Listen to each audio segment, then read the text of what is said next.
This video project is intended to fulfill our final project of UPH Pancasila given by our lecturer, Ma'am Christina Untari Setiawan. Hello everyone, we are from Group 5. My name is Igustin Oradui Takuya Putra. Along with my partner, Gregorius Adrian Cokrosantoso, will describe about polemics on Pancasila as the basis of political ethics. Please enjoy. In this video, we would like to discuss three key topics. The first one is arguments about the dynamics and challenges of Pancasila as the basis of political ethics. The second topic is the description of the essence and urgency of Pancasila as the basis of political ethics. And finally, the third topic is the review and study of Christian worldview on the concept of ethics as Christian ethics.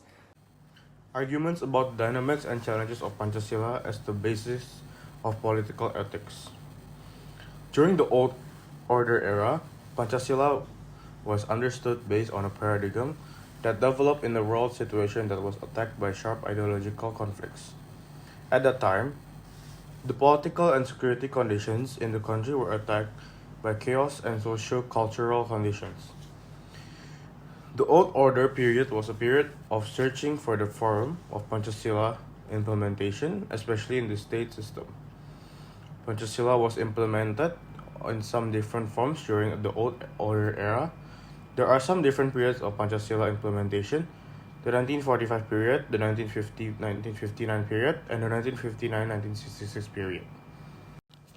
Pancasila plays in the form of P4, Pedoman Penghayatan dan Pengamalan Pancasila, or the guidelines for the appreciation and practice of Pancasila in schools and communities, which is in tab MPR nomor 2, MPR or 1978. In the New Order era, political ethics also institutionalized it into the BP, Badan Pembina Pendidikan Pelaksanaan P4, or P4 Implementation Education Development Board. Arguments about the dynamics and challenges of Pancasila as the basis of political ethics. Political ethics in the Reform era, drowned in the euphoria of democracy, academics spread discourse on the importance of actualizing the value of Pancasila in everyday life. Religious and community leaders participate in promoting Pancasila as a reference for mutual respect. The role of interfaith figures in understanding pluralism has begun to emerge to interpret diversity within one unit, namely NKRI. I would like to explain about challenges of Pancasila as the basis of political ethics. There are poverty, injustice, and social violence. The challenge is related to the second principle, which explains to uphold human values, recognize equality, equal rights, and obligations of every human being. Mutual respect and tolerance need to be upheld regardless of ethnicity, religion, gender, belief, social position, skin color, and etc., so that social justice for all Indonesians can be realized. We all know in the Pancasila 5th Sila, social justice is stated in that Sila. And it is very important that we must follow the slogan in Pancasila, which is Bhinneka Tunggal Ika, which means unity in diversity. That means that we must tolerate in this multi-diverse country. The next challenge Pancasila faced is ideological extremism, that is anti-pluralism.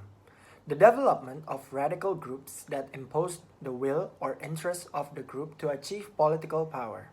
These radical groups are contrary to the concept of pluralism, which means being different but united as one. These radical groups act as a key essence for a problem, because not only it is contrary to the meaning of pluralism, it is also doesn't synchronize with Bhinneka Tunggal Ika, because these radical groups only believe in one beliefs and political views. Last but not least, the challenge faced of Pancasila as the basis of political ethics is corruption.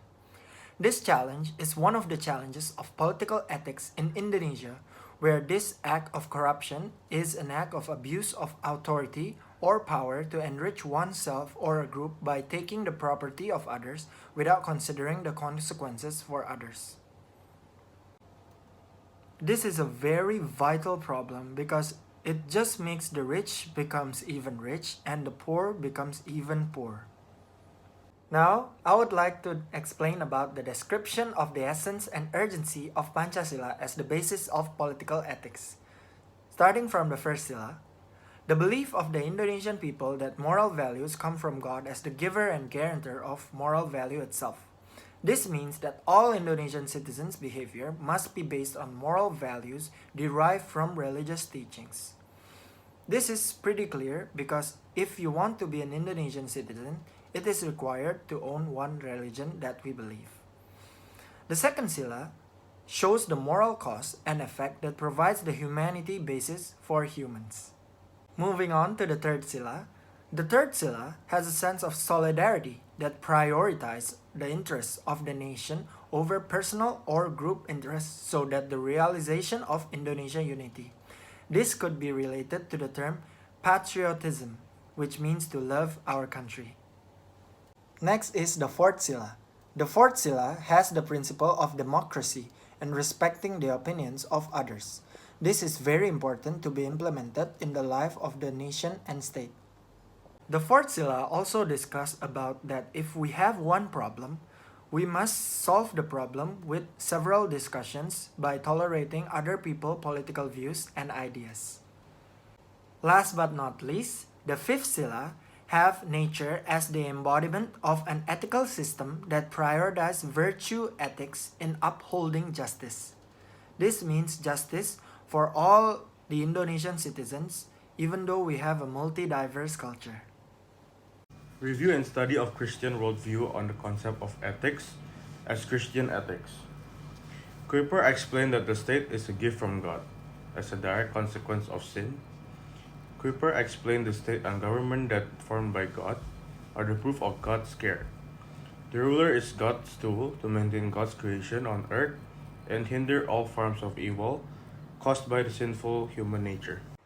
Finally, to conclude this video, I would like to give a personal opinion as a younger generation regarding the polemics on Pancasila as the basis of political ethics. In my opinion, I do think that all of the values of Pancasila, including the first sila, second sila, third sila, fourth sila, and the fifth sila, we must implement in our lives and apply to our social daily behaviors. Because if we apply these Pancasila, then we can be respected as Indonesian citizens and we can show love to our beloved country, which is Indonesia. Thank you for watching a video and I hope you have a great day.